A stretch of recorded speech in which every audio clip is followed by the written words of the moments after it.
Mes parents m'ont traité comme un enfant miracle tout en effaçant ma sœur de l'existence, puis ils ont ignoré sa mort pour fêter mon anniversaire. Alors j'ai utilisé son journal intime pour révéler leurs abus et j'ai détruit leur vie avec une vengeance parfaitement orchestrée. En grandissant, mes parents me choyaient comme si j'étais un garçon miraculeux. Chaque petite chose que je faisais était célébrée, et tout ce que je voulais m'était donné. Des notes moyennes signifiaient un dîner dans mon restaurant préféré, et à 6 ans, j'avais une allocation hebdomadaire de 35 $. Ils publiaient chaque détail de ma vie sur Facebook, se vantant de moi comme si j'étais leur trésor. Mais le problème, c'est que je n'étais pas leur seul enfant. Ma sœur, Ava, avait 3 ans de moins que moi, et à leurs yeux, elle était tout le contraire, une ratée, une erreur qui ne méritait rien. Certains de leurs amis ne savaient même pas qu'Ava existait. Voilà à quel point ils parlaient peu d'elle. Pourtant, Ava était incroyable. Elle était meilleure que moi à l'école, dans le sport, pour se faire des amis, mais mes parents s'en fichaient. Pire encore, ils l'obligeaient à perdre ses amis ou à faire baisser ses notes pour que je ne me sente pas inférieur. Ça la blessait profondément. Chaque fois que je croisais son regard, elle était au bord des larmes. Alors, à 8 ans, je l'ai fait asseoir et je lui ai fait la promesse du petit doigt, à partir d'aujourd'hui, je serai le meilleur grand frère du monde. Et à partir de ce jour-là, chaque fois qu'elle ramenait une bonne note, je la félicitais et j'utilisais mon argent de poche pour lui acheter une glace. Je convainquais nos parents d'assister à ses matchs en disant que je voulais y aller. Chaque fois que nos parents ignoraient ses réussites, j'étais le premier à l'applaudir, à lui faire sentir qu'elle comptait, qu'elle était aimée, écoutée, et vue. Notre lien est devenu très fort au fil des années. Mais ensuite, le drame est arrivé. Je revenais de ma première année d'université, et mes parents avaient prévu une énorme fête pour mon 19e anniversaire. Je leur avais dit que je ne voulais pas de tout ça, mais ils n'écoutaient jamais. Ils continuaient d'organiser les choses à leur façon.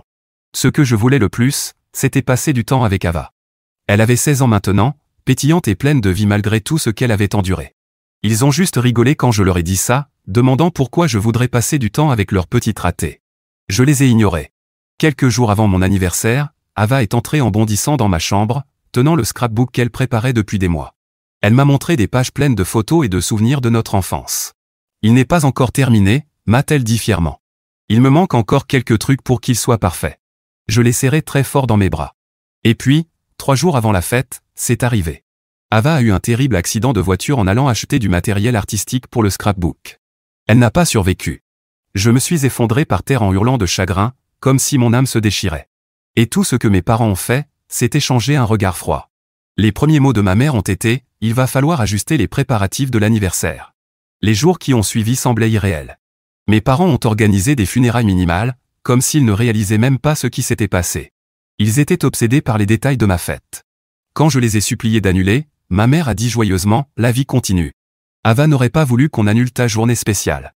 Mais tout ce que je voyais, c'était qu'il passait plus de temps à choisir mon gâteau d'anniversaire que le cercueil d'Ava. Nettoyer sa chambre était insupportable.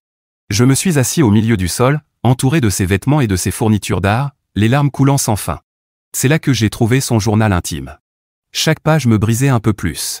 Elle y parlait de la douleur causée par le rejet de nos parents, sans jamais me reprocher quoi que ce soit. Max est le seul à me voir, avait-elle écrit. Il me fait sentir que j'existe. Le scrapbook était là aussi, inachevé.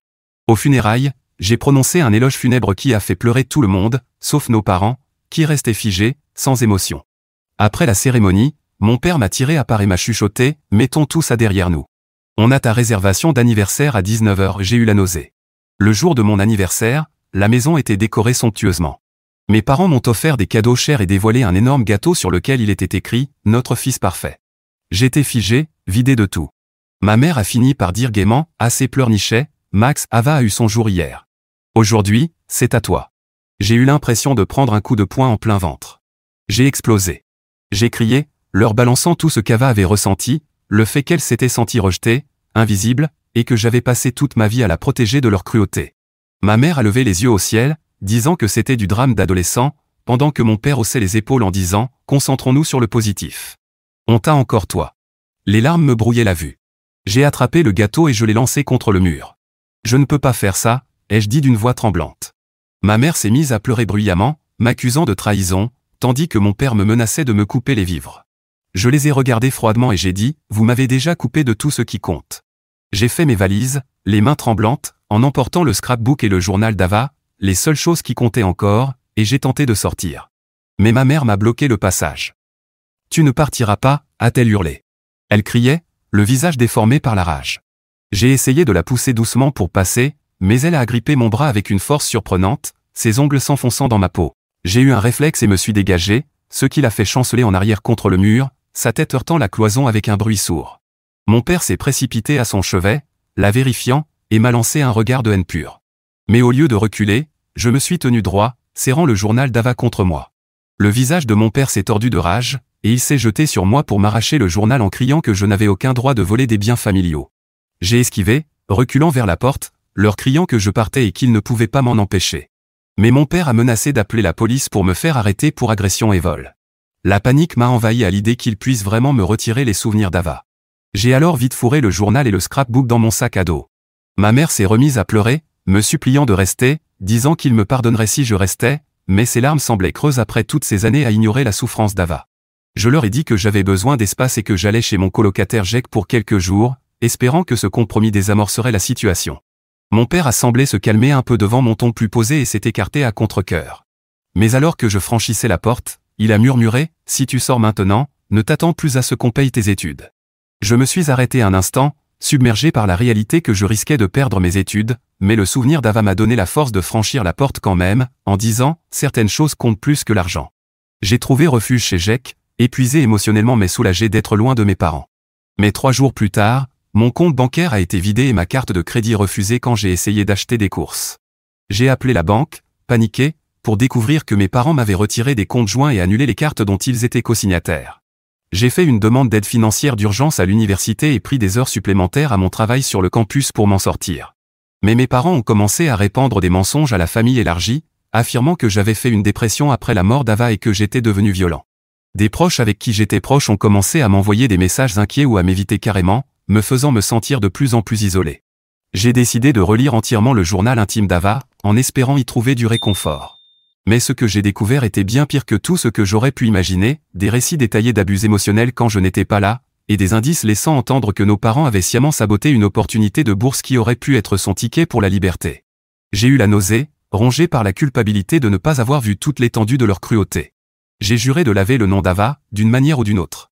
J'ai contacté Emma, la meilleure amie d'Ava, pour lui partager ce que j'avais appris et obtenir plus d'informations. Mais quand nous nous sommes retrouvés dans un café, j'ai remarqué quelqu'un qui nous observait. C'était mon père, assis dans sa voiture, de l'autre côté de la rue. Emma et moi avons déplacé notre conversation chez elle, où elle m'a révélé qu'Ava avait secrètement enregistré le comportement de nos parents sur son téléphone pendant des mois avant l'accident. Emma m'a expliqué que le téléphone d'Ava avait été rendu à nos parents après l'accident, mais qu'elle avait sauvegardé certaines des vidéos sur un compte cloud partagé pour un projet scolaire. Nous avons passé des heures à écouter ces enregistrements, entendant ma mère dire à Ava qu'elle était une erreur et mon père la menaçait de l'envoyer en pension si elle me faisait de l'ombre à nouveau. Ces preuves concrètes de leurs abus m'ont bouleversé. Muni des enregistrements, j'ai décidé de confronter mes parents une dernière fois, espérant qu'ils reconnaîtraient enfin leurs actes. Mais en arrivant chez eux, je les ai trouvés en plein dîner avec des amis de la famille, jouant le rôle des parents endeuillés. J'ai perdu mon sang-froid et diffusé un des enregistrements à haute voix depuis mon téléphone. Un silence choqué est tombé lorsque la voix de ma mère a résonné, nous ne voulions qu'un seul enfant, Ava. Max suffisait. Les invités étaient horrifiés.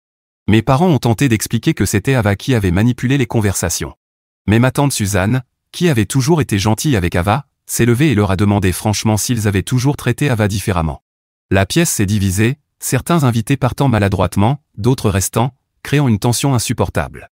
Mon père m'a entraîné dans son bureau, me proposant de rétablir mon soutien financier si j'arrêtais ces bêtises et que je disais à tout le monde que les enregistrements étaient faux. Mais je refusais de trahir Ava à nouveau, même pour ma sécurité financière. Il a alors changé de tactique, me menaçant de me poursuivre pour diffamation et pour avoir détruit notre famille, prouvant une fois de plus qu'il se souciait plus des apparences que de la vérité. En revenant dans le salon, j'ai trouvé ma mère en train de sangloter devant les invités restants, disant à quel point ses enfants étaient ingrats. Mes tantes Suzanne feuilletaient le scrapbook d'Ava, que j'avais apporté avec moi, et remarquaient la différence flagrante entre les photos familiales officielles et les moments intimes qu'Ava avait capturés avec moi. Elle a confronté mes parents, leur demandant pourquoi il n'y avait aucune photo célébrant les réussites d'Ava malgré toutes ces récompenses. La confrontation a dégénéré quand mes parents ont tenté de me retirer de force, moi et les preuves, mais Suzanne et son mari se sont interposés. Mon père a finalement craqué et crié « Très bien. Nous ne l'avons jamais voulu ». Ce qui a choqué même leurs amis les plus loyaux. Après cette déclaration, les invités sont partis en silence, nous laissant seuls, mes parents, Suzanne, son mari et moi. Mes parents ont tenté de se rétracter, prétendant qu'ils étaient juste bouleversés. Mais j'ai diffusé d'autres enregistrements de la collection d'Ava, exposant méthodiquement des années d'abus émotionnels jusqu'à ce qu'il ne puisse plus nier. Tante Suzanne, bouleversée, m'a proposé de m'héberger et de m'aider financièrement pour l'université. Mais mes parents l'ont menacée de la couper de la famille si elle prenait parti. Suzanne est restée ferme, avouant qu'elle avait toujours soupçonné quelque chose mais regrettait de ne pas être intervenue plus tôt. J'ai récupéré d'autres affaires d'Ava à emporter chez Suzanne, mais j'ai découvert que mes parents avaient déjà emballé la majorité de ces affaires dans des cartons étiquetés, dont, dans le garage. J'ai fouillé frénétiquement, sauvant ses portfolios, ses récompenses et ses effets personnels. C'était comme sauver des morceaux d'elle, encore une fois. Dans les semaines qui ont suivi, Suzanne et moi avons créé une bourse commémorative au nom d'Ava dans son lycée, utilisant ses œuvres d'art et ses réussites pour raconter son histoire. Mais mes parents ont engagé un avocat, prétendant que nous les diffamions et exigeant que nous arrêtions d'utiliser les photos de famille ou les œuvres d'Ava sans leur autorisation. Nous avons alors contacté Emma et d'autres amis d'Ava, recueillant leurs photos et souvenirs à la place. Nous avons créé un hommage à travers les yeux de ceux qui l'avaient vraiment aimé. Pour ce qui aurait été le 17e anniversaire d'Ava, nous avons organisé une exposition artistique dans son école, présentant ses œuvres et annonçant la bourse.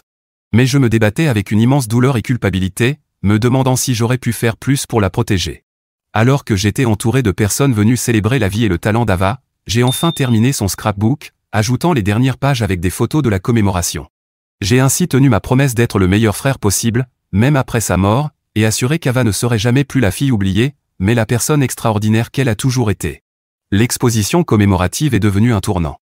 Plusieurs professeurs m'ont confié avoir remarqué les différences de traitement entre nous, mais ne jamais les avoir signalées car mes parents étaient respectés dans la communauté et avaient toujours des excuses plausibles. J'ai alors compris toute l'ampleur de leur manipulation, ils n'avaient pas seulement trompé Ava et moi, mais toute une communauté. Avec le soutien de Suzanne, j'ai commencé une thérapie pour faire face à mon deuil et à ma culpabilité. Mais pendant une séance, j'ai reçu plusieurs messages paniqués d'Emma disant que mes parents étaient chez elle, exigeant qu'elle supprime les sauvegardes cloud d'Ava. Je me suis précipité là-bas pour les trouver en train de menacer Emma de poursuite pour vol de données privées. Ses parents, inquiets, envisageaient de céder pour éviter les problèmes. Je leur ai montré quelques enregistrements pour expliquer pourquoi il était crucial de les préserver. Mon père m'a alors accusé d'exploiter la mort d'Ava pour les monter contre lui. Le père d'Emma, ancien conseiller d'orientation, a reconnu les tactiques de manipulation et a fermement demandé à mes parents de partir, les avertissant que toute nouvelle tentative serait poursuivie avec une ordonnance restrictive. La nouvelle du comportement de mes parents s'est répandue dans la communauté, poussant les gens à s'éloigner discrètement d'eux.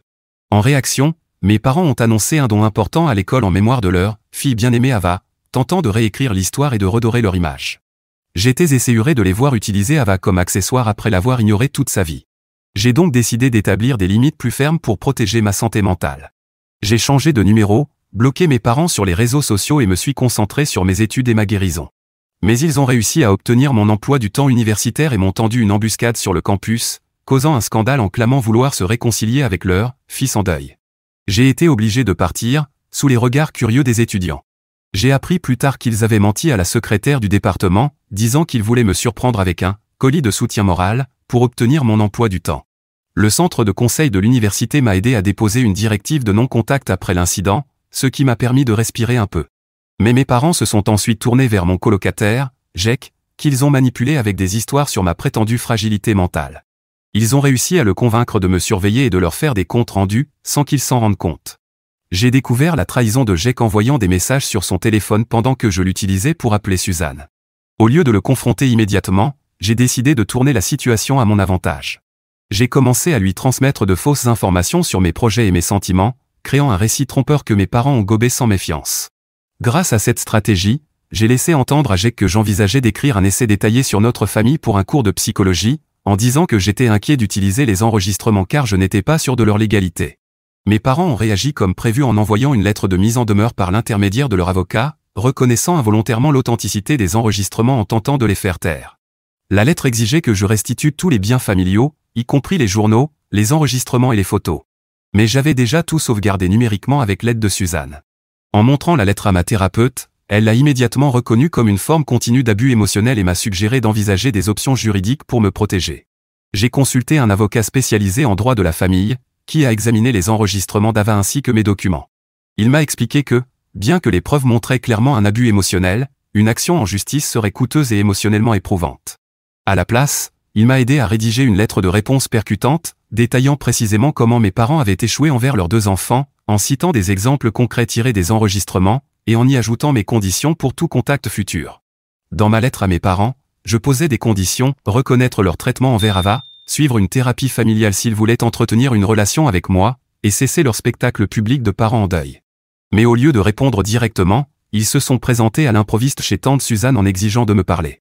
Suzanne m'a appelé au travail pour me prévenir de ne pas rentrer tant qu'il ne serait pas parti, car il devenait de plus en plus agité. J'ai terminé mon service et suis allé chez Emma, mais j'ai remarqué la voiture de mon père me suivant dans la circulation. J'ai pris plusieurs détours au hasard pour confirmer mes soupçons, et il me suivait toujours. Je me suis alors rendu directement au commissariat où j'ai expliqué la situation et demandé de l'aide. Un agent a parlé à mon père pour lui signifier qu'il s'agissait de harcèlement. Cette intervention policière a mis un terme temporaire à la filature, mais a aussi poussé mes parents à intensifier leur tactique. Ils ont commencé à contacter mes professeurs en exprimant des inquiétudes concernant mes performances académiques. Mais une professeure, Dr Chen, qui avait perdu sa propre sœur, a immédiatement vu clair dans leur jeu. Elle m'a mis en relation avec le doyen des étudiants qui a mis en place des mesures supplémentaires pour protéger ma vie privée à l'université. Avec l'administration désormais informée de la situation, je me sentais plus en sécurité sur le campus. Mais mes parents ont adopté une nouvelle stratégie, contacter des amis communs et des membres de la famille pour leur dire que je gardais les cendres d'Ava et empêcher un deuil approprié. J'ai dû contacter le funérarium pour obtenir une preuve écrite démontrant que mes parents avaient refusé de recevoir ces cendres, choisissant plutôt l'option la moins chère de disposition. Le document officiel du funérarium a révélé un autre mensonge, poussant plusieurs membres de la famille à enfin reconnaître le schéma de manipulation. Acculés par la vérité, mes parents ont tenté une dernière manœuvre désespérée, se présenter sur mon lieu de travail en prétendant une urgence familiale pour me faire sortir. Quand j'ai refusé de quitter mon poste, ils ont causé un tel esclandre que mon manager a dû menacer d'appeler la sécurité, mettant en péril mon emploi. Après cet incident, j'ai décidé d'organiser une confrontation une bonne fois pour toutes. J'ai donné rendez-vous à mes parents dans un parc public, avec Suzanne présente en tant que témoin. Mais à mon arrivée, j'ai eu la surprise de voir qu'ils avaient amené plusieurs membres de la famille et amis, tentant de mettre en scène une intervention autour de mon « obsession malsaine » pour la mort d'Ava. Je suis resté calme et ai demandé au groupe s'ils savaient réellement pourquoi ils étaient réunis. J'ai connecté mon téléphone à une enceinte portable et diffusé une compilation des enregistrements les plus accablants du traitement qu'Ava avait subi. Mon père a tenté de m'arracher le téléphone pour stopper la lecture, mais Suzanne s'est interposée pendant que les proches, choqués, entendaient ma mère dire à Ava qu'elle n'était rien comparée à son frère. Au fur et à mesure de l'écoute, certains membres de la famille ont tenté de partir, mal à l'aise, mais mes parents leur bloquaient le chemin, prétendant que tout était sorti de son contexte. Mon cousin Tyler, qui avait été proche d'Ava, s'est levé et a partagé ses propres observations sur la façon dont elle était traitée lors des réunions de famille, ce qui a ouvert la voie à d'autres témoignages. 1. Les gens ont évoqué des petits moments auxquels ils avaient assisté, Ava ignoré à Noël pendant que je recevais des montagnes de cadeaux, ses succès minimisés, les comparaisons constantes. Un témoignage collectif dévastateur. Mais mes parents sont devenus de plus en plus sur la défensive, criant que tout le monde se liguait contre eux. Mon grand-père, habituellement silencieux, s'est levé et a déclaré « J'en ai assez entendu », avant de s'en aller, suivi par presque tous les autres. Resté seul avec nous et deux amis de la famille obstinée, mon père a finalement laissé tomber le masque, déclarant froidement qu'ils avaient toujours su que j'étais l'enfant spécial et qu'Ava n'était que moyenne. Mais j'ai sorti la dernière pièce du puzzle, les dossiers scolaires d'Ava, prouvant qu'elle avait été admissible à des classes avancées dans plusieurs matières, accompagnées de lettres de refus signées par mes parents eux-mêmes, déclinant ces opportunités. Leurs derniers soutiens ont alors vu la vérité en face, laissant mes parents véritablement seuls face aux conséquences de leurs actes, pour la première fois. Dans les semaines qui ont suivi la confrontation au parc, plusieurs membres de la famille se sont ralliés à moi, exprimant leur regret de ne pas avoir vu la vérité plus tôt. Mais j'avais du mal à accepter leur soutien, me demandant où ils étaient quand Ava avait besoin d'eux. J'ai lancé un groupe de discussion familiale axé sur la reconnaissance des signes de favoritisme et d'abus émotionnels, transformant notre expérience douloureuse en occasion de sensibilisation. Mes parents ont fait une dernière tentative de reprendre le contrôle, menaçant de vendre notre maison d'enfance, où j'espérais encore retrouver certains souvenirs d'Ava, si je ne mettais pas fin à cette mascarade. Mes tantes Suzanne et oncle Dave ont proposé de racheter eux-mêmes la maison, neutralisant ainsi leurs menaces. J'ai pu la fouiller à fond avant leur déménagement, y découvrant une boîte cachée contenant des prix et des réussites d'Ava, que mes parents nous avaient délibérément cachés.